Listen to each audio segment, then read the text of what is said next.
Yan po ang bahay namin. Ayan. Zero lang po yan. Tapos, zero na tinabi-tapi para magiging dingding. So, ayan. Mga good morning mga ka-driver. Ayan. So, good morning po sa inyo mga ka-driver. Kung bago ka lang po sa YouTube account ko, so please paki-subscribe and like. So, dito po tayo ngayon sa sa lupa na ito na maraming tanim. Ito po yan. Kita nyo po yan. Yan. Mga talbos na kamuti, saging. Ayan. Ayan. Dami. So yan. Yan mga ka-driver. Napansin nyo po yan. Ano na. Parang nanunuyo na. Ito. Ito po siya. Oh. Hindi po nanunuyo na po yung dahon. Ayan. Dahil sobrang taas ng init po dito sa amin. Sobrang taas ng degrees ng init. Siguro nasa 45, 50. Ayan. Tingnan po yung saging nanunuyo na. Ayan po. Ayan. Yan. Yung ito. Mga ano yan. Yung mga talbos na kamuti na yan. Nauubos na. Nanunuyo na. Yung mga kamuting bagin. So ito yung saging. Kahit pa paano nakakasurvive sa sobrang init. Ayan. Ayan. Yung iba namumunga na rin po. Ayan. O ayan. Malalaki na. Malapit ng putulin. Ayan. So grabe. Sobrang taas talaga ng init dito. Ang degrees. Tama yung mga sili po. Naninilaw na po yung dahon. Ayan. Pansin nyo po yan. Halos ito nalalagas na yung mga dahon. Ito. Dilaw na yung mga dahon niya. Dahil nasa sobrang lakas ng init. Nagpapasalamat tayo kagabi dahil sobrang lakas ng ulan kagabi. Lakas ng ulan kagabi na binagsak. So kahit pa paano. Ayan. Pansin nyo po yung lupa po basang-basa. Oh. Ayan. Bubuhay na. So kahit pa paano diligan sila dahil hindi po namin kayang suportaran ng dilig. Galing sa bomba yung tubig. Dahil sobrang dami din. Ayan. So kahit ito. Napakaswerte ng langka. Napakatibay talaga ng langka mga ka-driver sa sobrang lakas ng init. So nakakasurvive sila kahit paano nakaroon ng bunga. Ayan, nakita nyo po yan. 4 na peraso. So 1, 2, 3, 4, 5. So 5 peraso yung bunga niya. Malapit na pong magulang yan. Yung iba nakaraan pinitas na namin. So, ayan, grabe. Swerte ng mga saging na to dahil nakakasurvive sila sa sobrang lakas ng init. Kahit paano, ayan, nakaroon na ng bunga. Lalo na ito sampalok. Ayan, oh. Ayan. Yung mga ganitong tanim pala mga ka-driver na pakatibay sa sobrang lakas ng init. Ito lalo na. Oh. Kaya nyo po mga ka-driver na yung dahon sa sobrang lakas ng init. Ayan.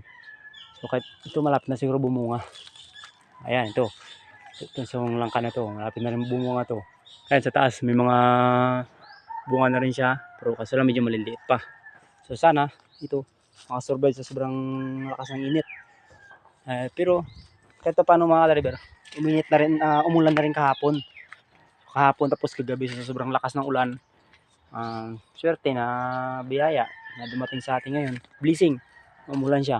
Ito yung tinatawag namin na dito sa amin, tinatawag namin na blackberry.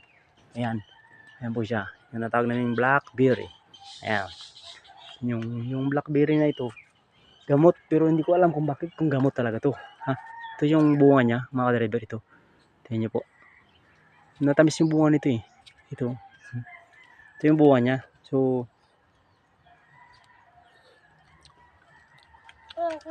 matamis niya pa. Dami. Tamis. Ayan, kita nyo mga garden pa po kami dyan. Ayan mga ka-driver, yung mga garden namin na yan. Ayan, mga nanunuyo na dahil sa sobrang lakas ng init. So hindi na kinaya talaga yung init, yung kamuting baging sa sobrang lakas ng init ng degrees o talagang temperature, sobrang taas ng init. So ito mga saging. So ito yung mga saging na to, yung tawag sa amin saba. Ito. Kahit paano nakakasurvive sila sa sobrang lakas ng init. Ayun, bumubunga naman niya. Salamat. Ayun. Bumubunga na. At paano nakakasurvive siya sa sobrang lakas ng init. So ito, yung talong, mga naiwan namin mga talong. So yan, mapansin nyo po malinis na. Ayan. Mapansin nyo po yan, malilinis na yung, yung lupa. Dito talaga, dito yung mga driver. Ano yan dito? Puro kamuti, talong, sitaw, dito paikot yan dito. Pero nga, sa sobrang lakas ng init, hindi talaga nila kaya. Diba ito may mga natitira pang talong. Ayan. May bunga pa. Pero maliit. Pero ito medyo mapait na to siya mga ka-driver. Pagka ini model, matanda na itong talong na to, matagal na to. Matanda na to siya. Pag kinain mo to, mapait na. Dahil sa sobrang tagal na yan, tapos sobrang init.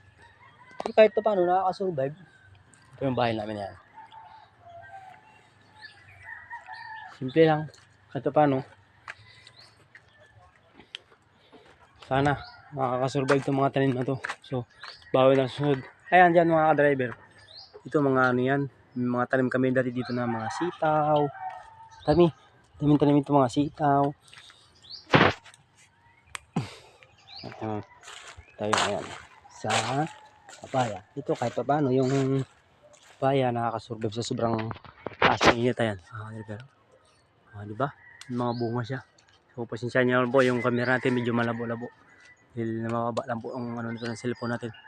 Ayan, nakasurvive siya sa init. Kahit pa paano nakapagbunga.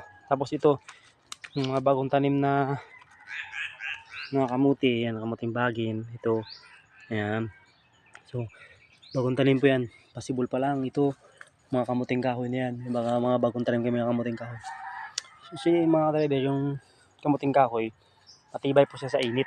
Pero yun nga lang, siyempre, sobrang lakas ng init din talaga ng temperature. So, yung ilalim ng lupa, nasa sobrang lakas ng init, natutuyo. Kaya, siguro, medyo, hindi ganong mataba yung dahon. Ayan. Marami po yan. Katatanim lang. Ayan. Marandami yan, mga kadriver. Yan. Para sa susunod, pag tuloy-tuloy yung lakas ng ulan, makakapag-ani tayo ng kamuting kahoy. So ayan, yung tiyan nyo po yung papaya, halos maubos na po yung dahon niya. Ayan, ito yung isa. Ayan. Ayan. Kahit pa paano, nakaka-survive pa rin sana. Tumuloy-tuloy itong ulan na to kahit mga isang linggo, 3 araw lang, di ba? Kahit pa paano, ibubunga, makabunga. Sayang naman kung mamamatay sa sobrang taas ng init. Tiyan nyo po ito, isang puno na to, halos naubos na po yung dahon ng papaya na to. Lakas talaga ng init. Ayan po. Sana. Lalo na to yung kamuting kahoy, kamuting bagin. Ito. Nakikita nyo po, nanunuyo na po yung mga dahon nila. Yan, nakikita nyo po yan. Ito po, sa sobrang taas ng temperature ng init. Nanunuyo po talaga. Dahil wala naman po silang masisip-sip na tubig. Lalo yung ilalim ng lupa. Tapos ganito yung lupa sa amin. Parang kulay red, parang kulay pula siya. Yan. Ito wagwag to yung lupa na to, mabilis matuyo. So kaya pag malakas yung init, tuyong tuyo talaga siya. Ayan. Tingnan niyo po yung sili. Ito dati maraming bunga to. Pero yun nga, sasabi ko nga po sobrang lakas ng init. Mauubos po talaga siya. Yung bunga, yung dahon niya manunuyo talaga siya. Pero yun nga, kagabi umulan. So nagpapasalamat tayo. Ayan, ito medyo masukal pa po yan dyan. Dahil yan, lilinisin pa. Gagawing garden sana. Linis tayo at matuloy-tuloy yung tatanim natin. Daming bunga ng blackberry mga driver. Yan. Kuha tayo ng bunga ng blackberry. Ayan.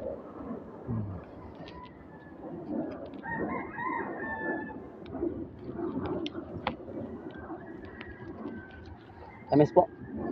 Pero may barong ibang medyo maasim. Ito malapit na. Malapit na po yung pitasin.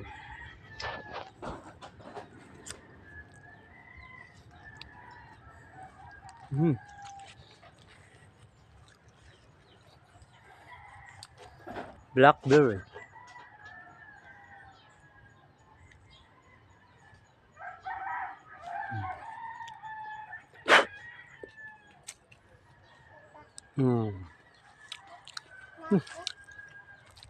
Sim. Merong matamis, meron namang maasim. Wait, ganun. Malalagay dyan. Po. Napakakulit po niya ng bata na yan. Sobrang kulit.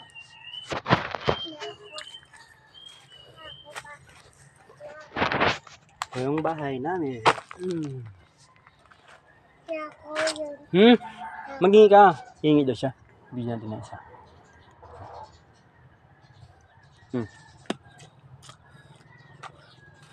Sarap.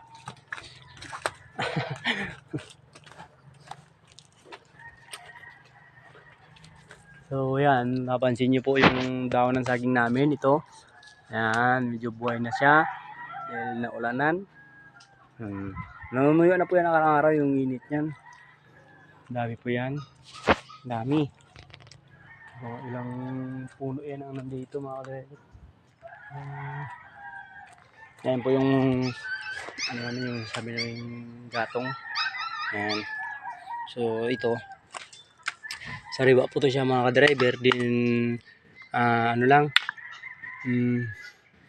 binibiyak lang namin, pinuputol siya ng buhay tapos bibiyakin, ibilad lang para mabilis matuyo. So, yung iba binabalatan. Ito. Napansin niyo po yung iba walang balat dahil para mabilis po siya matuyo kung walang balat.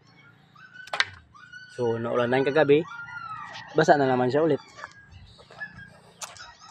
Ito, yung dalawang puno na to. Dati nanunuyo na yan. Wala nang kadahon-dahon yan. So nung nakarang araw umulan din. Plus ngayon. So paano nakadilig, nakainom siya ng tubig. Sip-sip yung mga ugat niya. Ayan, yung puno na yan. Yung isa. Mataas po yan. Sobrang taas. Ayan. Okay. Ayan po yung isa. Diba?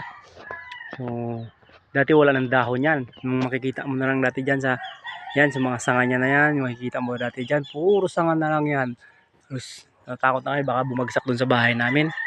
Yung puno na yan. Pero yun nga, umulan na karang araw. Kaya yan. Yung nabuhay siya. Yung papaya, tuyo na rin. Yan.